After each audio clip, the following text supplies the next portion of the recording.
हम अपने टॉपिक पे आएँ उससे पहले मैं आपको एक अच्छी सी चीज़ बताता हूँ, एक यूनिक सी, जिसमें मज़ा आ जाएगा आपको। आप गूगल पे जाना और वहाँ पे कुंभ मेला सर्च करना। जब आप कुंभ मेला सर्च करोगे और जो पेज खुल के आएगा, अगर आप उसको स्क्रॉल करोगे, स्क्रॉल करने के बाद नीचे एक बटन सा आएगा। उस बटन को क्लिक करोगे तो एक एनिमेशन देखने को मिलेगा, जिसमें पुष्प वर्षा हो रही है। ये गूगल ने एनिमेशन दिया है हमारे कुंभ मेला इवेंट की वजह से, जो कि हमें अप्रिसिएट कर रहा है कि इतना बड़ा इवेंट हमने ऑर्गेनाइज किया है अपने इंडिया में, जिसमें 40 से 45 करोड़ लोग आ रहे हैं। ये सबसे बड़ा इवेंट है जहाँ पे इतने सारे लोग एक साथ आने वाले हैं। ये सारी चीज़ें तो हम बाद में भी कर लेंगे, लेकिन सबसे पहले हम अपने मेन टॉपिक पे आते हैं, जो कि है कुंभ मेला। कुंभ मेले से मेरा अर्थ है कोई नॉर्मल मेला नहीं। ये हमारे भावनाओं से जुड़ा हुआ मेला है। ये हमारी ग्रंथों में लिखा हुआ ऐसी चीज़ है, ऐसा इवेंट है जो कि हम हर 12 साल में करते हैं। लेकिन इसके बहुत सारे वेरिएशन भी आ गए हैं, जो कि 6 साल या 3 साल में भी लगता है। लेकिन ये वाला जो स्पेशल मेला है, जो इस बार लगने वाला है, वो है 144 ईयर्स में एक बार लगने वाला। ये कैसे लगता है और क्यों इसे हम इतना ज़्यादा स्पेशल मानते हैं, इस सारी की सारी कहानी मैं अभी आपको समझा देता हूँ।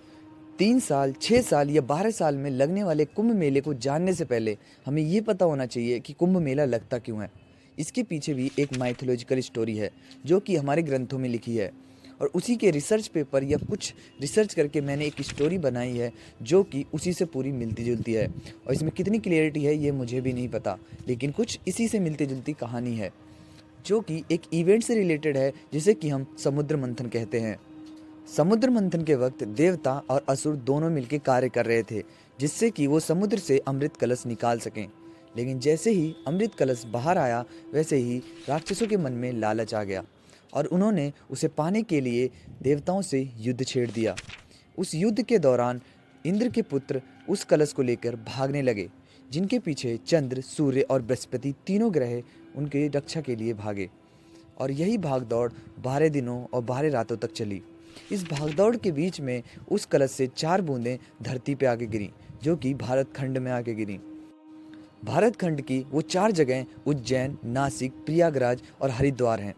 इस सारी की सारी चीज़ें अभी आपको इंटरकनेक्टेड दिखाई देंगी, एक दूसरे से लिंक होते हुए दिखाई देंगी। लेकिन उससे पहले हम आगे की कहानी को जान लेते हैं, जो कि विष्णु जी से रिलेटेड है, जिन्होंने मोहिनी रूप लेकर उस अमृत कलश से अमृत बांटने की सोची।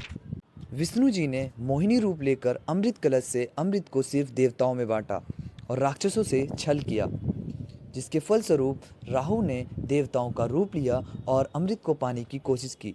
लेकिन सूर्यदेव और शनिदेव ने उन्हें पहचान लिया और इससे क्रोधित होकर विष्णु जी ने राहु का गला काट दिया।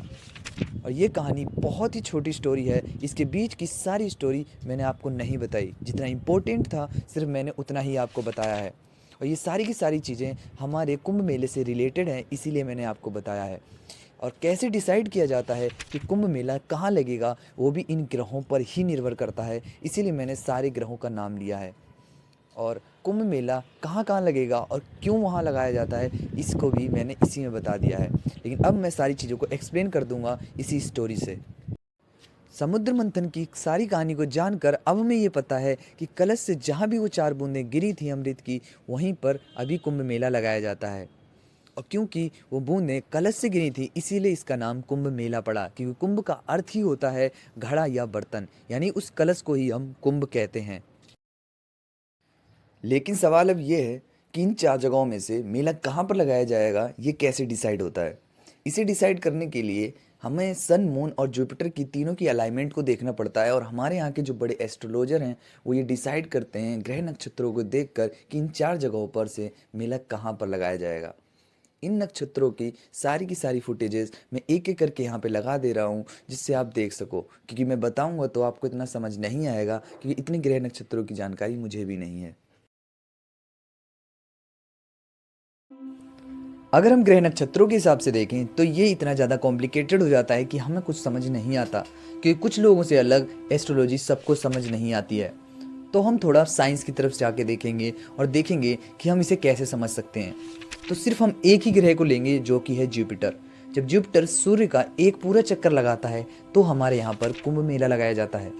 और आप ये सोच रहे होंगे कि जुपिटर सूर्य का एक चक्कर कितने दिनों में लगाता है। तो दिनों को छोड़ो, आप ये देखो कि कितने ईयर्स में लगाता है। सूर्य का चक्कर लगाने में जुपिटर को 11.86 ईयर्स लगते हैं, जो कि अप्रॉक्स 12 ईयर्स होता है। लेकिन जुपिटर का इतनी ज़्यादा इम्पोर्टेंस क्यों दी जाती है? जुपिटर की इतनी ज़्यादा इम्पोर्टेंस इसलिए है क्योंकि स्पेस में फ्रीली मूव करने वाले जितने भी एस्ट्रॉयड हैं या मीटियोर्स हैं, वो उनको अपनी तरफ अट्रैक्ट कर लेता है, जिसकी वजह से हमारी पृथ्वी सेफ हो जाती है उन एस्ट्रॉयड और मीटियोर्स के स्ट्राइक से। और इसीलिए जब जुपिटर एक चक्कर सूर्य का कंप्लीट कर लेता है, तब हम पूर्ण कुंभ मेला लगाते हैं। और हमारी संस्कृति में ये पहले ही प्रिडिक्टेड था। इससे आपको ये तो पता चल गया होगा कि हमारी संस्कृति कितनी ज़्यादा साइंस से रिलेट करती है। इसीलिए हमें अपनी संस्कृति से जुड़ा रहना चाहिए और साइंस से भी।